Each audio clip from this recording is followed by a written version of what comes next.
episode perdana dari Temaram. Bersama aku Azanul Aini, dan kali ini kita akan membahas cerita-cerita mistis yang pernah dialami teman-teman semuanya.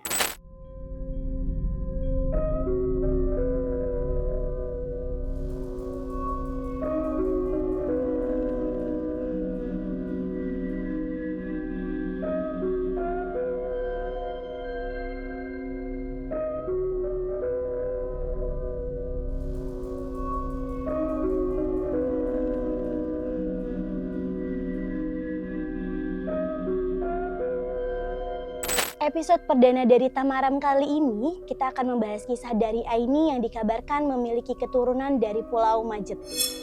Wow, Pulau Majeti itu sendiri adalah kampung siluman Kota Banjar.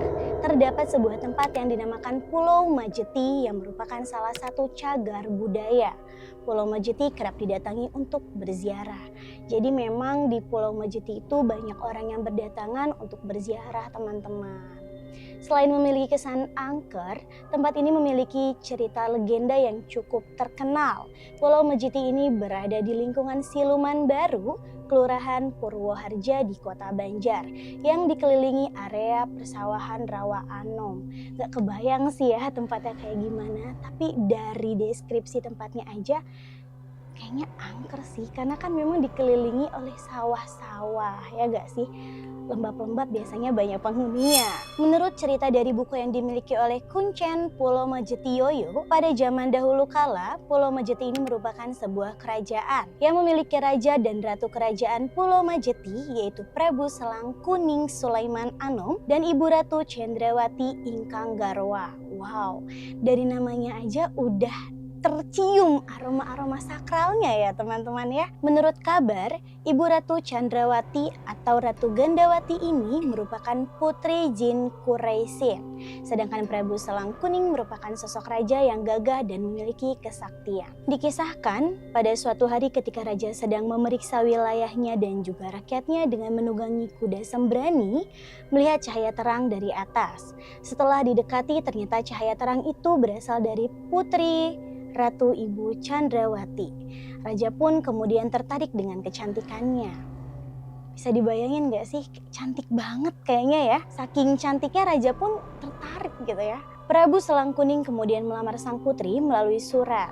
Kemudian surat itu diberikan kepada burung caladi bawang untuk diantarkan kepada putri. Namun burung tersebut tidak menyanggupinya. Supaya burung tersebut memiliki keberanian dan kesanggupan, maka mahkota dan sebagian pakaian milik raja dipakaikan ke burung tersebut. Akhirnya burung caladi bawang pun menyampaikan surat lamaran tersebut. Hingga akhirnya keduanya pun menikah. Dari pernikahan itu, Prabu Selang Kuning dan Ratu Gandawati memiliki seorang putri yang bernama Nyi Mayang Munah. Bisa kita dengar dan kita bisa simak ceritanya tersebut nih, kayak unik banget gak sih? Dan ini tuh udah ada effortnya ya. Ternyata memang effort tuh dari dulu udah ada ya teman-teman. Karena dari burung caladi bawang aja tuh dia tidak menyanggupi, tapi karena memang kemauan dari raja tersebut, akhirnya dia mengorbankan pakaian dan mahkota untuk dipakaikan ke burung tersebut. Keren sih. Oke, sekarang kita bakal balik lagi nih ke ceritanya Aini. Karena kan tadi kita udah mendengar sejarahnya ya teman-teman. Aini ini ternyata dulu lahir tanpa bidan loh teman-teman. Jadi pada waktu Ibu Aini ingin melahirkan, bidan ini sempat keluar dulu. Tapi belum sampai bidan ini kembali, Aini sudah keluar dan hanya tinggal memutuskan tali pusarnya aja.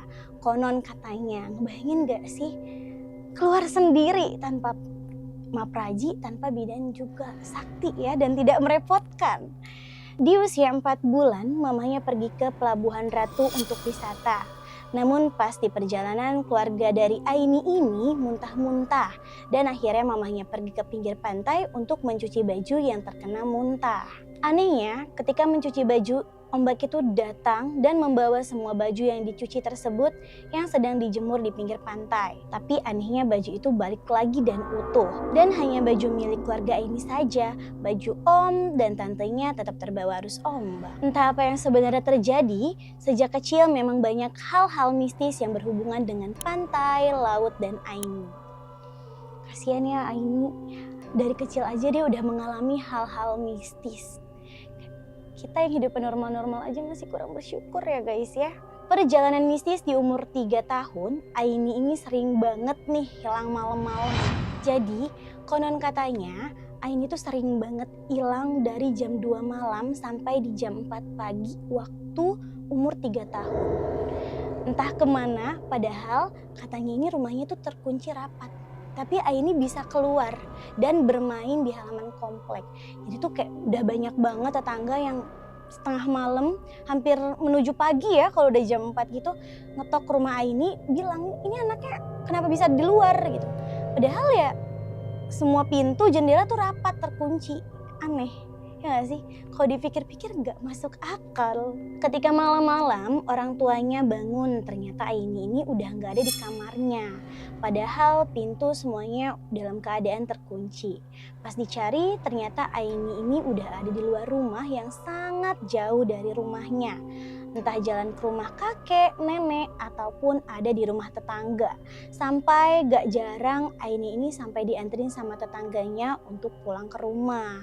Nah itu yang tadi aku bilang, jadi seringkali Aini ini malam-malam adanya tuh di jalanan, di teras rumah tetangganya, entah jalan kemana. Dalam keadaan pintu rumah dan jendela tertutup rapat dan terkunci.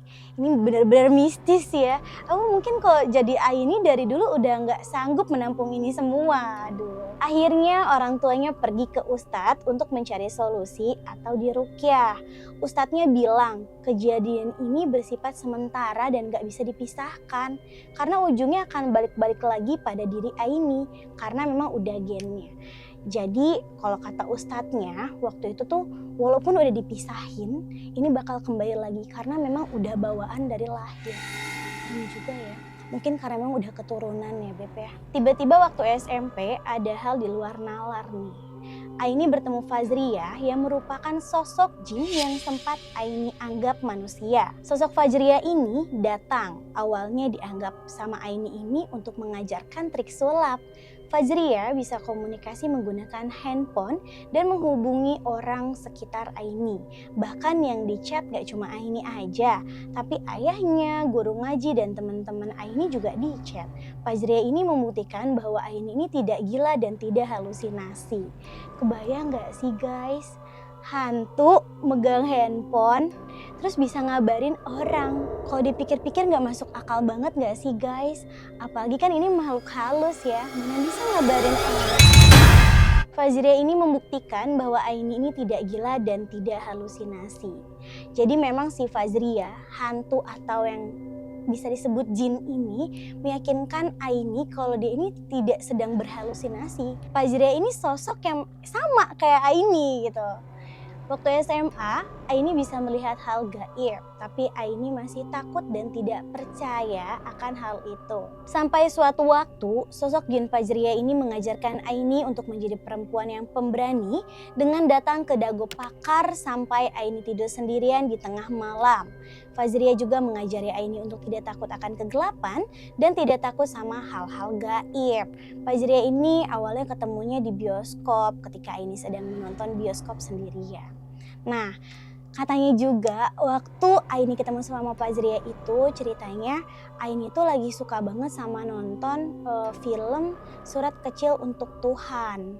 Waktu itu Aini tuh udah beberapa kali nonton sama sahabatnya yang namanya Tiara dan si Aini ini kayak ketagihan gitu loh. Jadi dia tuh nonton bioskop sendirian dan notabene tipe Aini tuh yang kalau nonton bioskop sampai selesai banget orang-orang semua udah keluar dia baru keluar.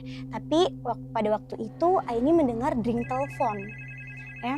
Tapi bukan dari handphonenya dia, dari bangku sebelahnya dia. Pas dia lihat ini handphone orang, terus ada yang ngechat. Dia minta dibalikin handphonenya, dia minta ketemuan di bawah eskalator. Nah pada saat itu Aini juga berkenalan dengan sosok Fajriah. Dan dia tuh sempat tuker-tukeran nomor handphone dan akhirnya akrab gitu teman-teman. Kejadian yang dialami Aini ini selalu membawa Aini untuk pergi ke gunung dan laut. Jika Aini menolak pergi ke gunung atau laut tengah malam, maka efeknya Aini akan mimisan dan pori-porinya berdarah. Sampai akhirnya Aini berhalusinasi bahwa ia disiksa orang tuanya atau bahkan disiksa oleh orang yang gak Aini kenal. Wow. pori-porinya berdarah. Ngebayangin gak sih guys? Mimisan tanpa sebab. Mungkin kalau mimisan bisa radang kali, tapi ini pori-porinya keluar darah. Gak masuk di akal, benar-benar gak masuk di akal. Konon katanya ketika ada energi yang berdekatan dengan energi Aini, akhirnya muncullah ke kontak fisik seperti keluar darah sampai akhirnya efeknya kemah, sakit perut. Ketika hal-hal gaib mendekati energi manusia, maka energi manusia itu akan diserap oleh makhluk gaib. Oh, kemungkinan itu efeknya ya, karena memang energi Aini diserap sama makhluk gaib, jadi dia mengeluarkan darah dari pori-porinya atau bahkan mimisan dari hidungnya. Bahkan aku dengar cerita juga kalau dari telinga juga pernah loh. Semasa kuliah, Aini dibawa ke rumah kentang, yang dimana rumah kentang ini terkenal dengan anak kecil yang digodok sama kentang hingga muncul bau-bau kentang di sana.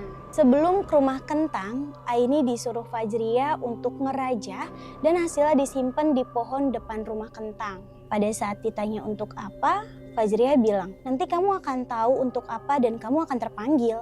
Namun ternyata pas kuliah, Aini malah disuruh jaga rumah kentang dan ternyata di rumah kentang itu banyak Freemason di mana di dalamnya terdapat benda-benda seperti pusaka, jubah-jubah. Dan Aini yang ngeberesin logi yang ada di rumah kentang. Dan penjaga rumahnya bilang beberapa kali ada yang mau ngerapihin tapi malah kepental dan jatuh sakit. Berarti memang gak banyak orang yang sembarang bisa nyentuh atau bahkan ngebersihin logi yang ada di rumah tersebut. Ya gak sih guys? Dalam rumah ini ada lampu yang udah bertahun-tahun gak nyala, tapi akhirnya nyala juga.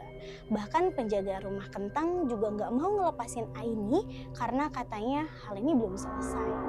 Wow, aku kalau jadi Aini gak mau nyerah aja. Kalau bisa dari awal gue gak mau ikutan nih, karena ini gak akan ada selesainya, ya gak sih guys? Akhirnya di rumah kentang, Aini merasa tingkatan jin-jin ini tuh udah parah. Sampai Aini tuh muntah darah. Setiap jam 2 malam sampai jam 4 subuh, Aini tuh suka muntah darah dan suka keluar darah dari pori-pori. Dan bisa sembuh kalau Aini tuh langsung ke pantai atau ke gunung. Ketika merasakan angin malam juga bisa tuh. Katanya memang aku denger-dengernya cerita Aini ini ketika dia merasakan sakit yang begitu sakit, dia tuh bisa sembuh atau reda ketika ia tuh merasakan hembusan angin di badannya.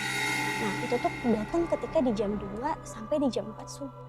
Itu waktunya kita tidur nyenyak gak sih guys, ya ampun. Dan entah mengapa Fajriya ini menuntut Aini untuk pergi ke beberapa curug juga. Curug, laut dan juga gunung. Ketika Aini sudah datang ke tempat itu, entah mengapa sakitnya bisa sembuh. Kenapa harus laut, gunung, curug dan hembusan angin malam? Masuk angin dong ini ya. Kejadian parah yang dialami oleh Aini paling parah nih ketika dia kuliah sampai sekarang. Ketika tiba-tiba ada serangan paling parah ketika Aini hamil, anak pertamanya sampai janin Aini pernah hilang sebanyak 3 kali. Akhirnya Aini dipertemukan dengan leluhurnya di Pulau Majeti. Seru ya, penasaran karena memang gak masuk di akal banget dari pori-porinya keluar darah, muntah darah, mimisan, terus harus kena hembusan angin malam ketika dia merasa kesakitan. Entah apa yang dirasakan Kak Aini, kita nggak ada yang tahu. Ayahnya pernah cerita bahwa keturunan dari leluhur keluarga Aini ada yang pernah melakukan pernikahan antara manusia dan juga jin yang ada di Pulau Majeti. Bahkan ketika hal mistis ini terjadi lagi sama Aini, hal-hal mistis ini tidak bisa dihindari sama Aini.